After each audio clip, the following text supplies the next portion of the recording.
everybody. My name is Diana Lindsay. I'm president of Sunbelt Publications, and welcome to another Sunbelt Spotlight. Very excited today that we have a brand new author, Bill Howell, who has just completed the book, and it is now published, The Butterflies of Southern California. And I'm very excited to hear us talk, and I'm sure you will also. But I'd like to give you a little bit of background about Bill. Bill has been a biology teacher for literally decades, and he has been the lead instructor at the San Diego Natural History Museum for the Canyoneers since 1985, and also the lead trail guide for Mission Trails Regional Park as their trail guide since 1995. He is you're going to really love his talk. And one of the things I'd like to do right now is just kind of show you his book. Can you all kind of see this? So I'm hoping you can. And what we're going to do, everybody that is on this talk and the email, we have your emails, and we are going to be mailing you out a coupon that you can use if you want to purchase the book, and you'll get a discount because you are watching this today. So please take advantage of it if you're interested in buying Bill's book. One of the things I really love about Bill's book, besides his photography, because he's an award-winning photographer, is the illustrations that are in this book too. I don't know if you have seen this book yet, but it has absolutely beautiful illustrations of the butterfly parts, the caterpillar parts. So you will really enjoy this and enjoy his photography that's in it, and the great details he has about the butterflies. So without further ado, I would love to introduce Bill Howell, and I'm excited to hear what you're going to say. Bill, you have it. Take care. Okay, I'm gonna get rid of my face if it's out there, and see if I can get my introduction started. Once upon a time would be a good start, but actually my introduction will be minimal because I want to get going here. In Southern California, there's over 150 species of butterflies, and the reason it's kind of rounded off is because, like any other biological discipline, they argue about species and subspecies. So let's say 150. The color book I put together has a little less than 40, and the slideshow will go through about 24 butterflies selected from Southern California. Butterflies have wings. Some of these butterflies are found all over the world, and some are found in just San Diego County, for example.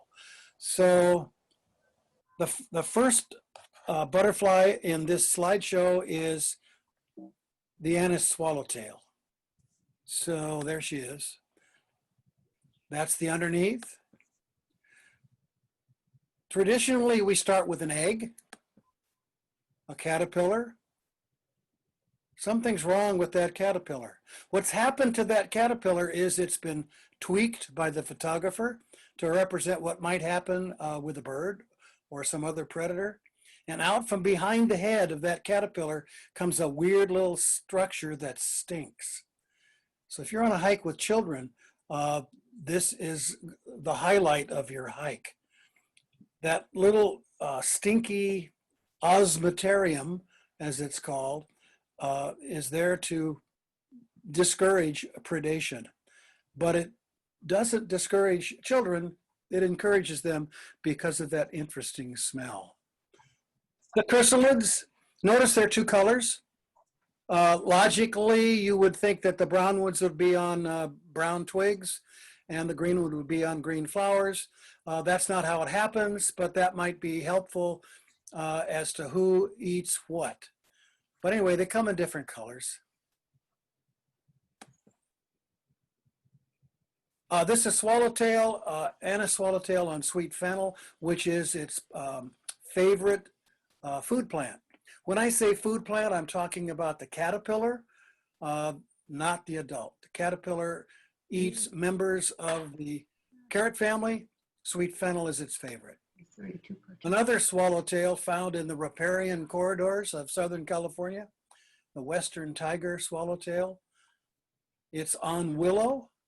It lays eggs on willow and cottonwood and other members of families of trees and shrubs in streamside environments. Notice it looks, I guess, like a tiger. Holy smoke, what is that? That's the caterpillar with fake eyes. And I don't know if you want to call that a mouth or a nose or whatever, but if you're a bird going after dinner and those eyes look at you, you might have second thoughts.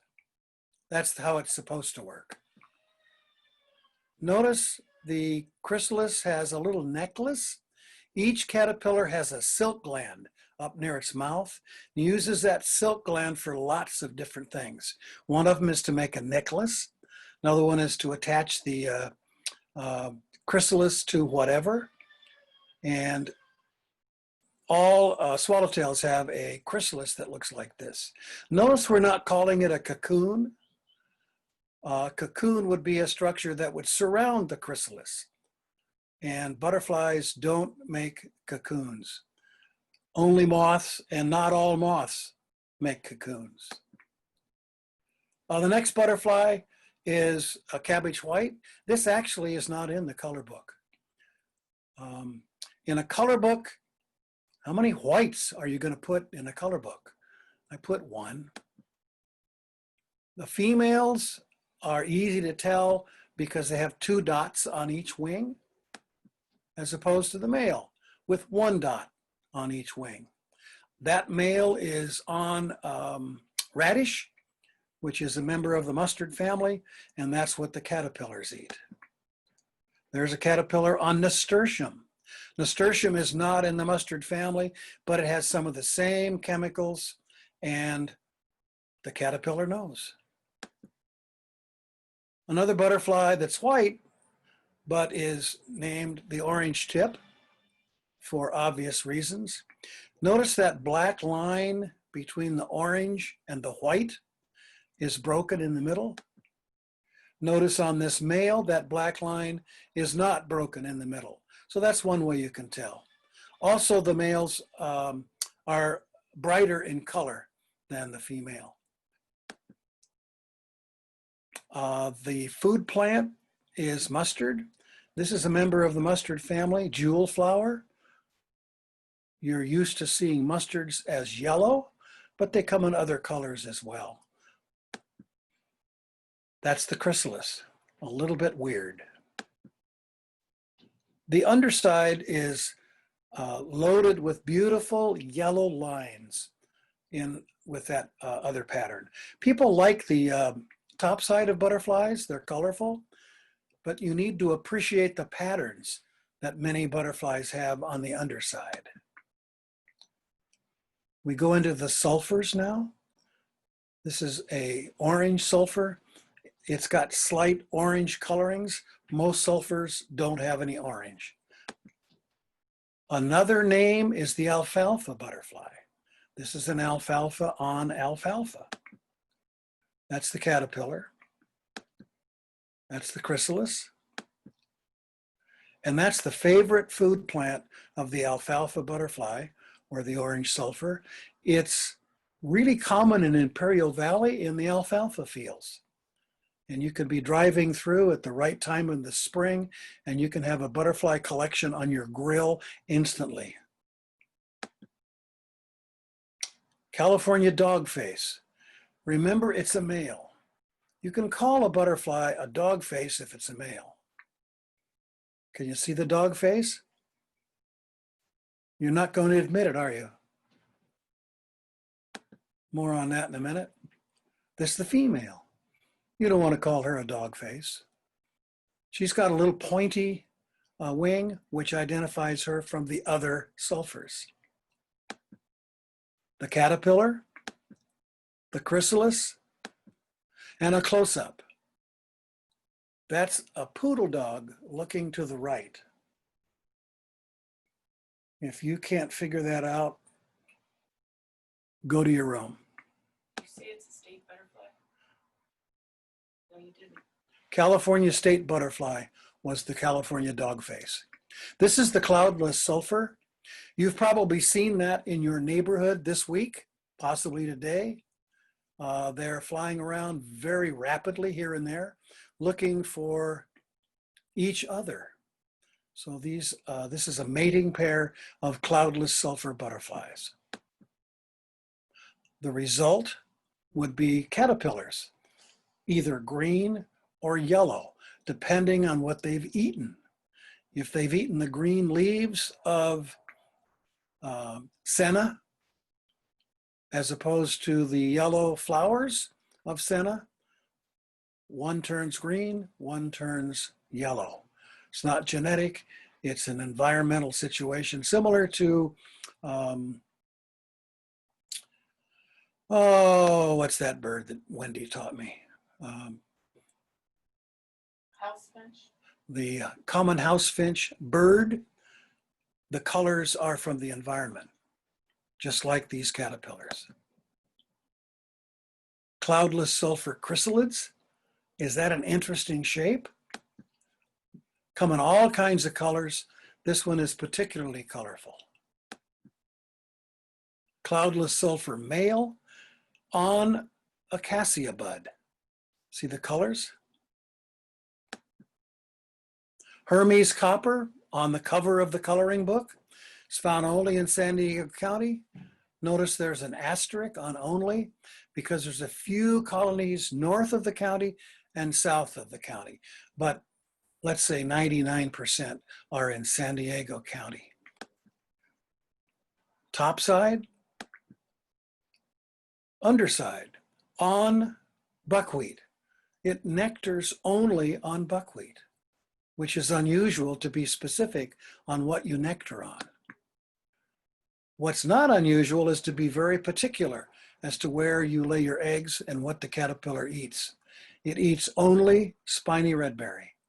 One species of redberry will the caterpillars eat. And they only fly for about a month out of the year, which is also unusual.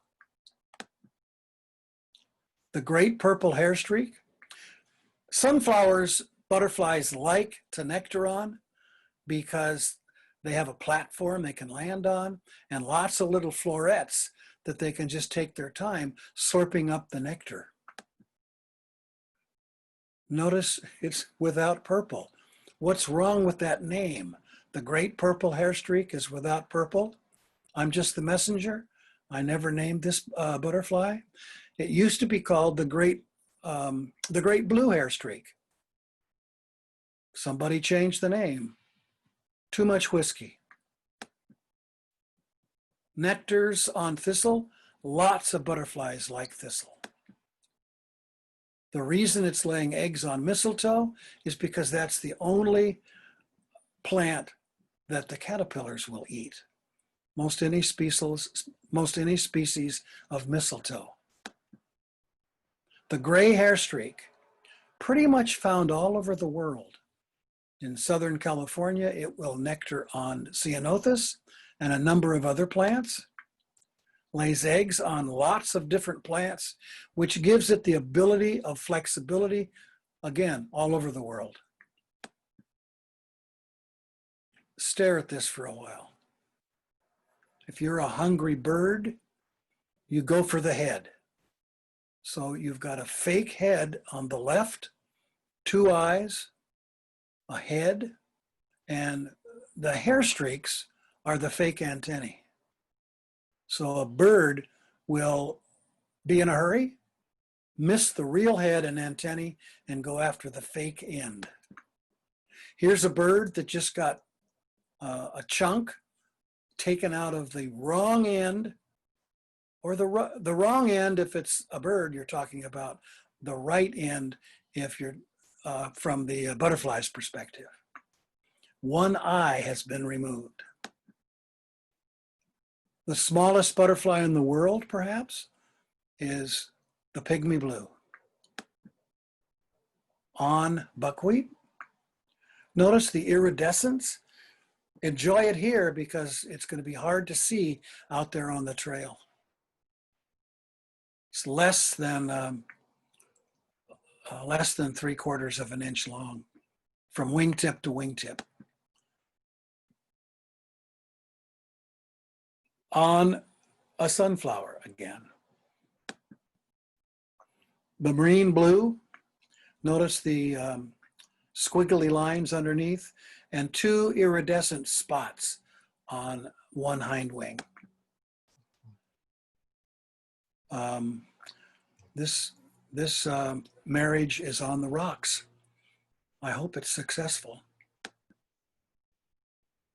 The caterpillars, mostly legumes, but in Southern California along the road and commonly in yards, plumbago is planted. It's a big shrub with bluish flowers. They really like that. If you've got a big plumbago in your yard right now, go home and check it out. It'll have marine blue butterflies all over it. They nectar on most anything. This is how you see butterflies normally, in amongst the flowers. These are gold fields in the Cuyamacas with an Acmon blue. Notice the iridescence. I don't know how you're going to do iridescence with your coloring, but be creative. Maybe get some sequins and a little glue. Acmon blue, very common butterfly in Southern California. On Great Basin sage, probably the most common plant in the West. Acmon blue on acacia bud. Silvery blues, mud-puddling. Why mud-puddling? Well, their diet is not loaded with diversity. It lacks a lot of minerals, etc. For example, what is their diet? Their diet is sugar water. That's all nectar is. So you can extend your life a little bit if you soak up minerals in mud or scat or carrion. Mainly the males mud puddle because they have a packet of sperm that they produce for the female. And she then absorbs that packet and increases her energy, and it decreases his. So the females live longer than the males. Thank you, sir. We've been talking about the blues, and you haven't seen much blue. Blue is on the top side of most of the blue butterflies. You could call them the blues brothers because mostly the blue is on the males. A lot of the females have a little bit of blue and a little bit of brown, but most of the males will have a good portion of blue on the top side. But to identify a blue, you really have to go to the underside. What good are butterflies?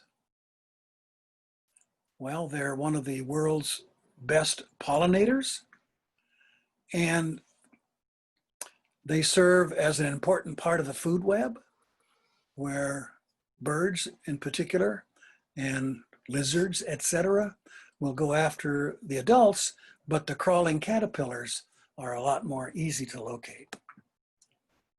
Silvery blues. Notice the silver underside is not so silver as it should be. I have a confession to make. This is a lupin inflorescence loaded with eggs. Some of them are silvery blue eggs, and some of them are other blue eggs. Lupins, members of the pea family, are, or is it? Yes. Very popular with a lot of butterflies to lay eggs on. Silvery blue caterpillar, what happened to the blue? The chrysalis. Waiting for a mate. This is closer to silvery. Arrowhead blues, mating. Stare at this for a little bit. Maybe you can locate the arrowheads. Arrowheads have a black end. They're not real sharp. And the arrow heads are black, but the tails are white. We'll have another shot in a minute. Some of the arrowheads show up better than others. I think these arrowheads look like arrowheads. A waiting time for the sun to go down. And where do butterflies spend the night? They'll hang on twigs, and some, like this, will probably crawl into that flower to spend the night. Mormon metal marks. Remember, I didn't give you an exact number of butterflies because of the subspecies. The subspecies in Southern California is the bear's metal mark. So you could call these butterflies Mormon metal marks, you'd be correct. Or if you're in Southern California, call them bear's metal marks. You're also correct. In other parts of the US, you'll have to learn the subspecies or just call them Mormon metal marks. Buckwheat is nectared on, and that's also what the caterpillars eat. Some more mating. For a photographer, occasionally coming upon a mating pair, that's good for the photographer because they hold still and they don't pay much attention to you. Ericomeria parishii in the backcountry right now is in full bloom. This is not the normal time of year for flowers to be in full bloom, but this species blooms in the fall. I wonder why it's called the silver spot, the Gulf fritillary. I wonder where it came from. It wasn't here 50 years ago, but it showed up one day from the Gulf. This is a caterpillar in the process of pupating. It will be a pupa from this particular shot, probably in an hour or so. They do that J shape when they're getting ready to develop the pupa stage, the chrysalis. This is the food plant. We don't have a lot of passion vine growing in the wild in Southern California.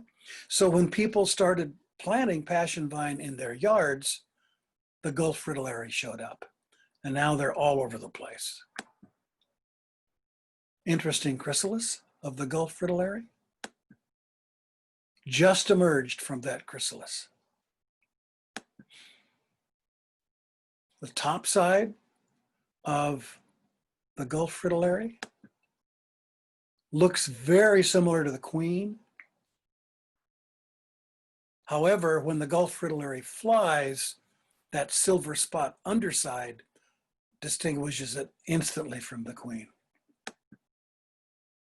In our mountains, in the late spring and summer, is the Coronis fritillary. Our subspecies is Semiramis. Notice it's got that silver spot underside also. It's got a nice orange topside. And they like the nectar on thistle, like lots of butterflies. This is very common in the Cuyamaca Mountains. Might still be some now, but they don't like all that heat either. Why do we have violets in the picture? Well, the caterpillars eat violets. So the violets right now in the Cuyamacas, for example, are done. They're just dried up nothings. And the female will bomb those dead violets with eggs. The eggs hatch, the caterpillar emerges, wanders around in the dead violets, and crawls under some debris and rests until spring. And when spring sends the violets up with fresh leaves, the caterpillar awakens, crawls around, locates the fresh violets, begins to eat, the cycle continues. I don't know who understood that. I don't know who sat there and watched that for a whole year, but all of the fritillaries except the Gulf, which is not a true fritillary, have violets for the caterpillars. Thistle, again, popular. This is called the variable checker spot in most of the US. The subspecies in Southern California is the Chalcedone checker spot. Notice that butterflies are loaded with colors: red, blue, yellow, black. Okay. Underside is colorful. Food plant is monkey flower and relatives. Interesting caterpillar. The chrysalis, loaded with colors. The Chalcedone checker spot in Southern California on monkey flower. This has two names. I put them together. It's called the Satyr Comma, and it's called the Anglewing. If you're looking at the top side, the Anglewing is very appropriate. Those wings are not chipped out. That's normal. That's how they're supposed to be. That's how they emerge, with these angled wings. The top side of butterflies in general are colorful so that mating or courtship with the proper butterfly works better with the colors and the patterns. On the underside, that's for camouflage. That's to hide. And that's when you call this the Satyr Comma. You can see the comma, a silvery image, and the rest of it blends into the bark of a tree or whatever.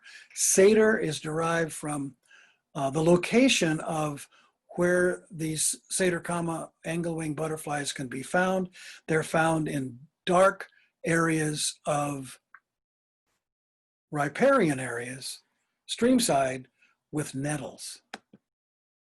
The food plant for the caterpillar is nettle, and the caterpillar looks just like a nettle.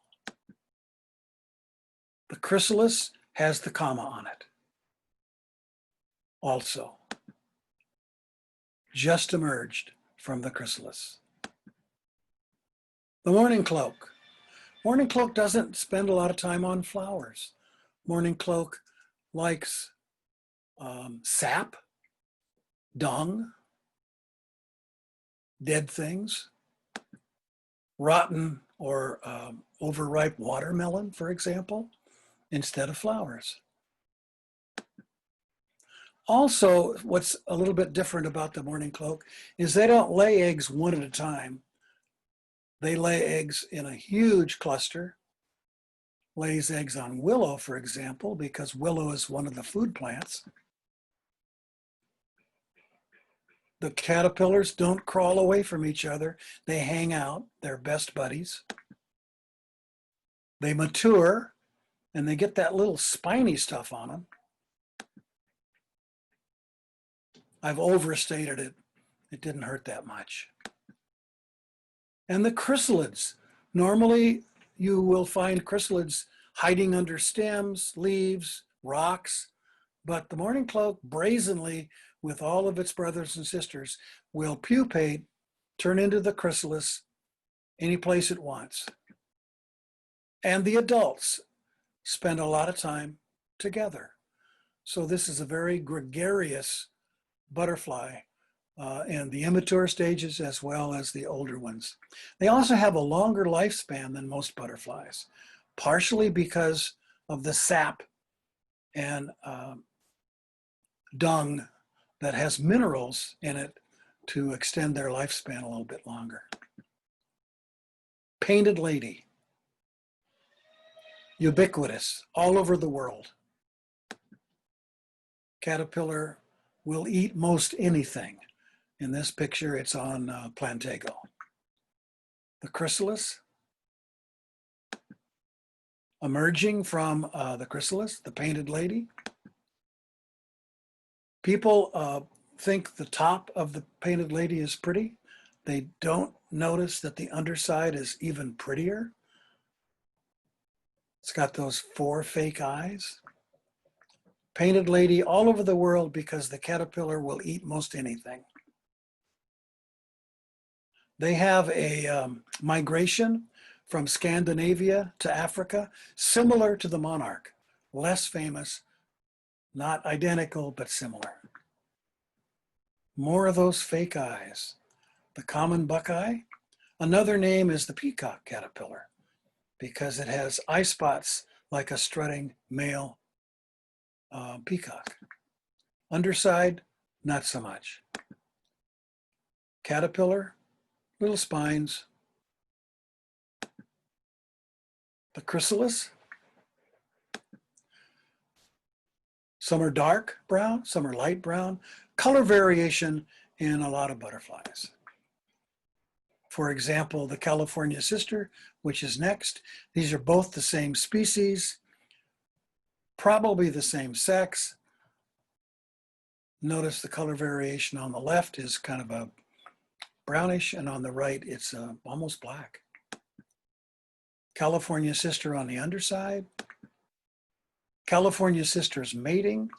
When I was taking this photograph with a long lens, up behind me were two rangers worried that I had a gun, and they were going to have a conversation with me. They and I were relieved when the camera was identified. What you do when you take pictures is you start far away, take a bad picture, get a little closer, take a less bad picture, get a little closer, the picture gets better. And when you're really close, ready to take that outstanding picture, they usually fly away. Female, topside. Male, topside. Queen, underside. Okay, look close. Now, when you line them up like this, they look different. But if you're outside and saw one on a plant, maybe 10 feet away, would you identify it instantly as the queen, or would you call it a monarch? Notice that underwing, that hind wing, is practically identical. And it's the narrower outside wing on the underside, which is different. The queen is mostly spots on that wing, and the monarch is mostly lines. Very similar. The caterpillar of the queen has 3 pairs of filaments. 3 pairs of filaments. Different than the monarch, which has 2 pairs. Both the monarch and the queen caterpillars eat milkweed. The chrysalis, hard to tell apart from the monarch. That's queen on butterweed in the desert. Looks just like a monarch, doesn't it? That's a monarch. That's a monarch female. How do you know it's a female? Thick veins and no scent pouches. That's a male. Thin lines and little scent pouches down by the abdomen. Side by side, female on the left, thick veins, no pouches. Male on the right, thin veins, pouches. Notice the caterpillar, unlike the queen with 3 pairs of filaments, only 2 pairs. We don't call those antennae because they have no real function. They're just there to dangle, just there to look good. Monarch chrysalis. What sex? It's going to be on the test. What sex? No scent pouches, thick veins. What's the scent pouch for? The male will locate a female. She's very uncooperative. He'll take her to the ground, get those scent pouches to work, and she becomes less reluctant, a little more cooperative. A function of the male sex pouches with pheromones or perfume, take your pick. Western monarchs in a cluster. The monarchs in the west, west being defined as west of the Continental Divide, will fly from the California coast, where they spend the winter, inland, where they spend the summer. Inland, they'll be all over the place, locating milkweed, laying eggs on milkweed, going through a couple of generations, and then they come west right now in the fall to locate along the California coast from just north of San Francisco to just south of San Diego. So basically the California eucalyptus groves, Torrey pines and other pines, and a few other trees, but mostly ukes. Western monarchs hanging out in the winter, don't do much other than hydrate and fly around, waiting for spring, waiting for Valentine's Day to mate and head back into the mountains again. So there's a Western monarch cluster. That could be at Camp Pendleton, UCSD, or the biggest groups are in Santa Barbara. And the groups become less south of Santa Barbara and less north of Santa Barbara. But there's still enough in the clusters for a town to be what? Butterfly Town, USA? Monterey? What is that town? Whatever it is. The end. Almost the end.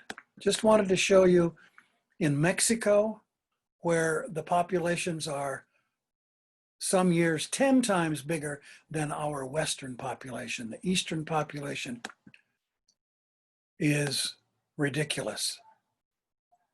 That's lots of butterflies. In the California coast, you can see thousands of butterflies nectaring in the trees. You can be awestruck. In Mexico, it's millions in the trees. That is awesome. If anybody has questions, we can take questions now. It looked like Jim Varnell asked, the Anise Swallowtail's favorite food plant is sweet fennel, but isn't sweet fennel a non-native? So what was the food plant before Europeans showed up? Good question. Any member, well, back east, they call it the parsley swallowtail. So any member of the carrot family, the caterpillars will eat.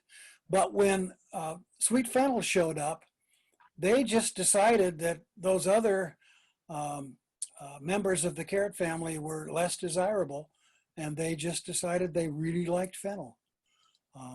So it's fennel and other members of the carrot family.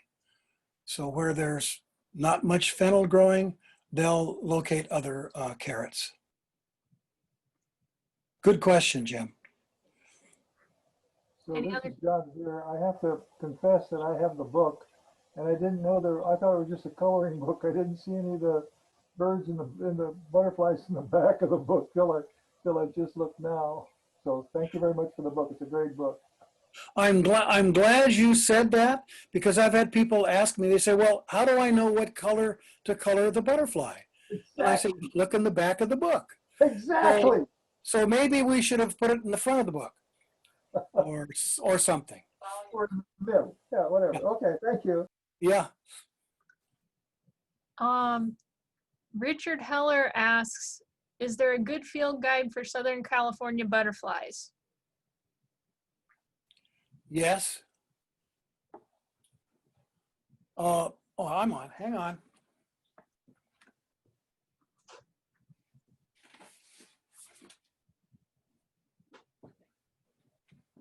One of the best is Koji's.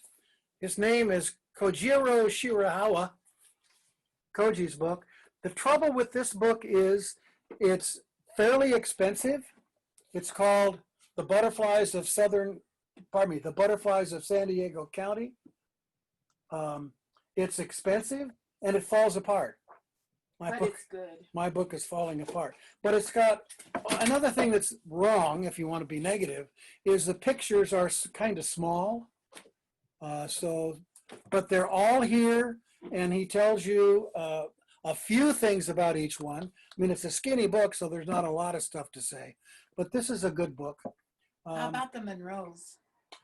The Monroe's book, it's entitled, I think, Butterflies of Anza Borrego and Environs. And butterflies have wings. So there's a lot of them that are out of the desert and on the coast and in the mountains that are in that book by Jean and Lynn Monroe. Monroe. And they were Canyoneers. They were in the Canyoneer class, maybe about the same time that the Lindsays were in my class. And they were just ordinary people, and they wrote that crazy book. And Oh, Bill, that's a good start. Yes. Bill, that Koji book, when you buy it, you can also get the online where you can then have it on your desktop, and then you can really enlarge the pictures. It really Oh, that's good news. Thank you. because they're so small in the book, but that really helps. Of course, they lose a lot of their detail when you make them bigger, but it still helps. Yeah, it does. Perfect. Good job. Good answer. Cynthia Cornelius asks, how far do caterpillars travel from their host plant to form their chrysalis? You know, like a lot of answers to questions, what am I going to say? It depends. It depends. I've raised monarchs, and I've located monarchs in other places, but monarchs will travel 100 yards to get under a rock or a hanging rock or a twig or whatever. So monarchs will go pretty far.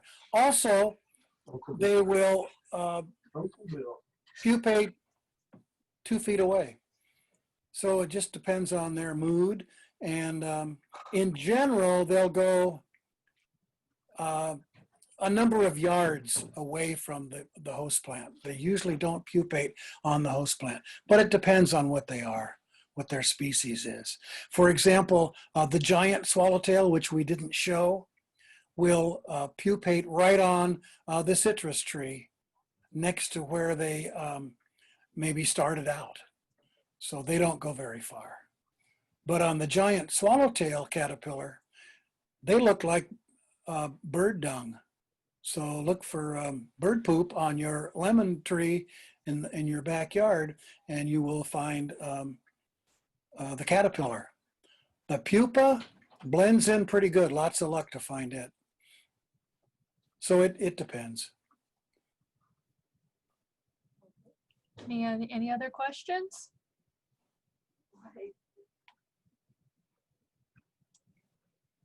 You need to put on your bucket list a trip to central Mexico to visit the 12, well, not all, the peaks in central Mexico. The peaks are about maybe 8,000 to 10,000 feet, and visit the millions of butterflies hanging out in the trees. And when you're on the trail, they will surround you. It's spiritual. Another thing that's fun to watch is the Mexican school children walking along the trails, very quiet, because their teachers have lied to them. They said that the butterflies can hear you, which of course they can't, but it makes for good control of those little lines of school children, and they are very proud of their butterflies. Day of the Dead. Another thing that might be worth mentioning, we have Halloween coming up. Halloween is not really the proper way to celebrate. In the little towns of central Mexico, the butterflies are returning, starting to return actually right now. And by Halloween, you've got large numbers coming into towns where they will hang out in the mountains above the small villages. And that's the Day of the Dead. Those are the souls of dead children returning to the villages from where they used to live. October 31st, the Day of the Dead. Where's like 2nd? The 1st of November is kind of a generalized Day of the Dead, and November 2nd is mostly for the adults. But anyway, those 3 holidays is a big part of the culture of especially central Mexico, where they are surrounded by these monarchs that come in from, everybody thinks they come from Canada, which is true, but most come from the US. Canada is far away. However, think about that. 2,000 plus miles away, a little bug is flying. That's off the wall. In Greek mythology, or not Greek mythology per se, but in Greek language, I guess that's called etymology. Psyche means soul, thus the part of the name for psychology. And psyche in Greek also means butterfly. So butterflies in lots of cultures, from a ugly caterpillar to a beautiful butterfly flying up to heaven, that makes sense to a lot of cultures on the planet. And they've come to that story independently. More on that some other day. Questions? Brian is asking, are there specific towns in Mexico where we can visit the butterflies? Well, yes. What you need to do is go online and find a group that'll take you down there. Maybe for your first trip, and then you can kind of be on your own, I guess. Speaking Spanish is helpful. Angongueo, Valle de Bravo, those are just a couple of names, but there's lots. It's about 100 miles west of Mexico City. So what you'll do is if you're on your own, you'll fly into Mexico City and bus out to the general areas where they are. So you need to find out specifically online. I was part of a group when the Twin Towers were struck and everybody canceled, and I haven't been since. We had a group that was going down then. But that's the way to go with a group. The Smithsonian has groups. I think the San Francisco Academy has groups. But yeah, that should be on your list. Hey, Bill, how did you get into butterflies? Why butterflies? Geez, I don't. I read in the paper one day that there was this person that had a long butterfly net that was collecting monarchs at UCSD and was teaching a class. It made no sense to me that you could catch butterflies that were hanging out in trees with that long butterfly net. And that was David Marriott, who got me started with butterflies in general and monarchs specifically. He died last year, but his legacy, I guess, lives on. The Monarch program. He founded the Monarch program.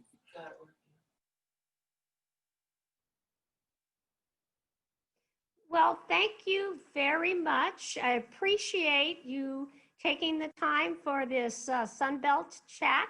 And I want to thank you very much for participating. And, please join us in the future for other talks that are coming up. We have a new book on Indian basketry. So we'll be giving you a sneak preview of that. We'll be having a talk on the geoglyphs that are out in the desert areas. And we'll have Mike Wilkin talking about the ethnobotany of the Pupae down in Mexico and here in the States. So please join us for another chat, and thank you for joining us today.